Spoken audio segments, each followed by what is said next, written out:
Chancellor with the Waukesha Sheriff's Office. We're here today to talk to you about the shooting that happened in the city of Delafield this morning. Obviously, this is a stressful and very fluid situation that we're dealing with right now. Our purpose here this afternoon is to update you on the most current information that we have regarding this incident. We intend to hear from Sheriff Severson, Chief Kale, and Chief Misko. We also have representatives from the Wisconsin State Patrol, the Federal Bureau of Investigation, City of Waukesha Police Department, and the Wisconsin Department of Justice.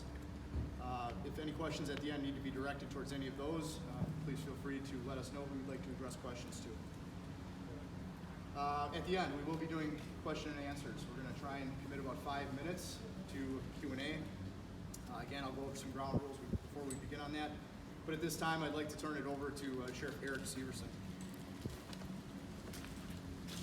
Good afternoon, everyone. Thank you very much for coming out today. You'll be provided with a copy of this release that I'm about to read for your reference, but I'd like to cover that right now. On today's date at approximately 1:40 a.m., officers from the city of Delafield and the village of Heartland responded to a possible hit and run at the Holiday Inn in the city of Delafield. While on scene, officers made contact with an individual later identified as Nathaniel Benton, a 23-year-old male from Fargo, North Dakota, outside of the Holiday Inn. Benton was accompanied by a 29-year-old female and a 30-year-old male, both from Warsaw, Indiana.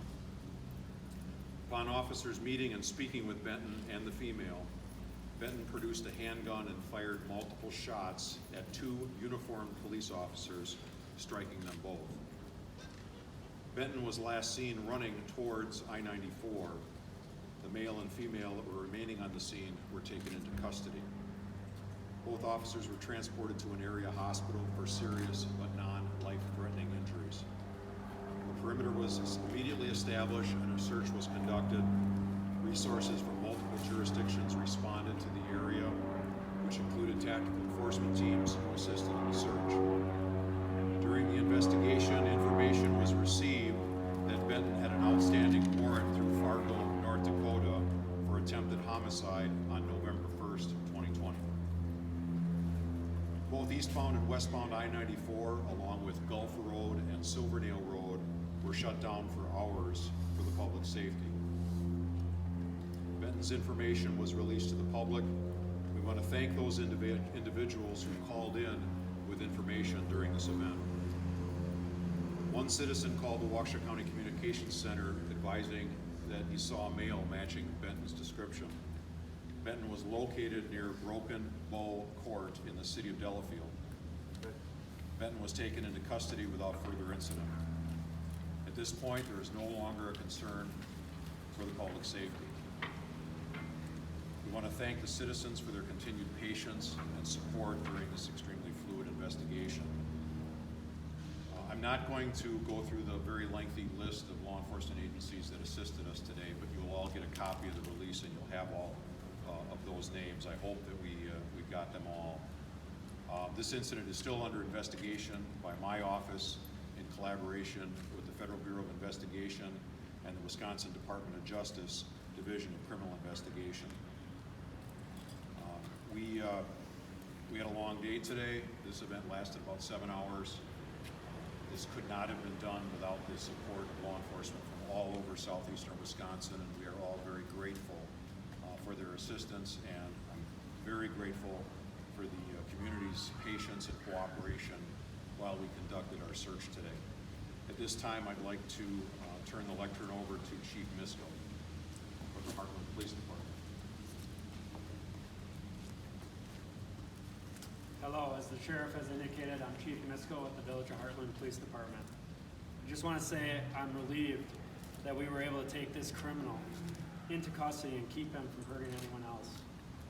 I would like to thank all the local, state, and federal law enforcement officers, along with our local fire departments, for their assistance during this incident. I'd also like to thank the media for your assistance in getting the information out on our suspect. Finally, I'd like to thank the community for their assistance in both locating our suspect and offering encouraging words of support throughout this unfortunate incident. I end with asking you to keep the injured officers in your thoughts and prayers, and please respect their privacy while they recover.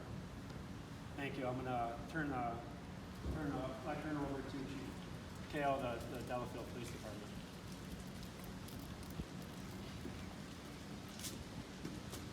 Good afternoon. I am Chief Kale with City of Delafield Police Department. There's not much more I can add, other than to reiterate my thanks to our extended family and law enforcement for all the assistance we received today. Thank the citizens who called in and ultimately identified the suspect, and my relief that he was taken into custody. I would also ask that you keep the officers from Delafield and Heartland in your thoughts and prayers as this continues. Thank you. All right, at this time, like I said, we'd like to commit about 5 minutes to question and answer some of the ground rules on this. Please raise your hand. Let us know where you're from, state your name and your media outlet, and then please let me know who you're directing the question to so I can try and bring up the appropriate person, and we'll try and do as best we can here, so go ahead. Terry Sater from WISN TV, Channel 12. Wondering, do you know why the suspects were here in Wisconsin? With that, actually, I'd like to turn that over to the sheriff. Terry, we're still working on the investigation. Right now, some of the people that were involved in this have been cooperative, and we're still getting that information. But I don't have a specific answer. And again, this is an ongoing investigation. We're gonna have a lot more work to do yet today, so I don't have your answer. Yes. Sheriff Brett Lemoyne with Fox 6 News. Can you explain how big the perimeter was today? Just how big of a footprint was that search? Well, we'd cordoned off an area that was probably a half a mile north of I-94. It went as far west as Highway 83, as far south as Highway 18, and I would probably say out east of Maple. So that footprint is pretty big, and it was a challenging day as a result of that. Thank you. Yes. Jake Ekdahl from Waukesha Freeman. I was just wondering, I know the suspect was taken into custody in the area of Broken Bow Court, sort of by the landfill and Home Depot. I'm just wondering if it might be possible to get a more specific address or location if that's doable. Yeah, Jake, I don't know exactly where it was. I understand it was off of the road, so it wasn't actually on Broken Bow. But we had information that he was seen near that area, and we had a team that was able to go there pretty quickly. And I understand he was taken into custody away from some of the homes. I don't know exactly where it was. Thank you. Yes. Sheriff, your remarks indicate that the officers were apparently unaware of Benton's status as a fugitive and a suspect in the attempted homicide. And also, your remarks seem to show that they may have been completely surprised by his producing the weapon. I wonder if you could talk about that. I think it's fair to say they were not aware of who this person was. Maybe for sure on that. I believe I indicated the initial call was pausing for your benefits. The initial call was to investigate a possible hit and run. So we obviously don't know the people who were meeting with. So we did not know who he was until after the investigation.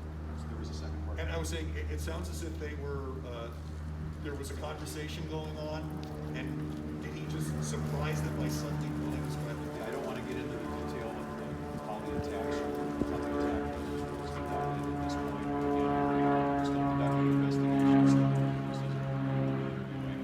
And so we're always very careful, and I know I've talked about that in the past. When we have more witnesses to investigate, we really don't want to talk about what we've learned in too great a detail because we don't want to influence any of the potential witnesses. Sheriff, just one last follow-up. Why were they unaware of his status?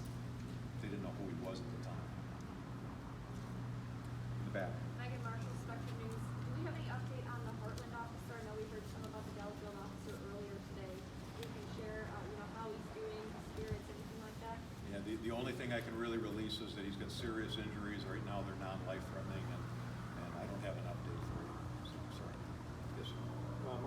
CBS 58. Can you talk about the time between the initial shooting and when the citizen called the Department of Information? Did law enforcement have any idea where he was? Well, as I indicated before, he had fled the scene southbound towards I-94, and that was really about all the information that we had.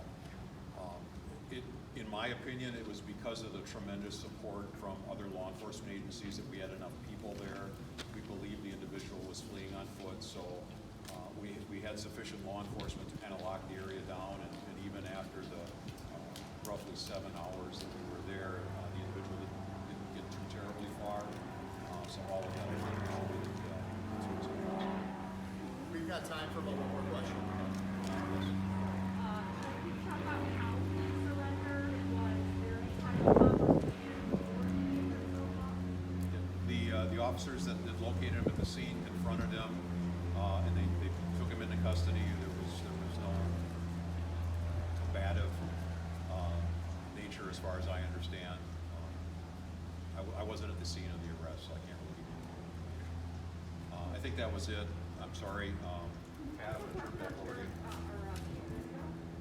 I'm sorry? You want to take a couple minutes? Sorry, what was that? We had heard from the Delafield chief told us he had talked to his officer since the shooting. Have you been in contact? Have you talked to your officer? Is he able to talk? I've been in contact with my officer. He is still receiving treatment for non-life-threatening but serious injuries, and that's about all the information I'm willing to release at this point. Thank you. Can you also explain how your officer, was he just assisting, or how does that happen that he ended up in Delafield? Correct. It was just a mutual aid assistance where we were assisting the Delafield Police Department. Chief, how are you coping with this as a department? Obviously, this is a terrible, traumatic incident for our department. We've been getting a lot of encouraging words from the community. We have a great community. It's been very encouraging throughout, but it is something that we're going to have to work through as a police department. My thoughts and prayers are out towards the family. Our officer is going to have a recovery period to go through, and I just wish him all the best. And my thoughts and prayers, along with all the police officers with the Village of Heartland, our village board members, and our village administrator, have been very supportive throughout, and we're hopeful for a speedy recovery. Thank you. So with that, again, I just want to thank everyone for coming out this afternoon for the update. As stated by everyone before, this is a very serious and fluid situation. We just ask for your patience. We ask for the support of the community during this emotional time. As we develop more information, we will push out press releases or updated information as it becomes available and as we're able to push it out. So again, I want to thank you. Have a good afternoon. Could you tell us the pronunciations for the chiefs? Yeah, we can do that off. If you guys are done, we will talk about that. Yeah.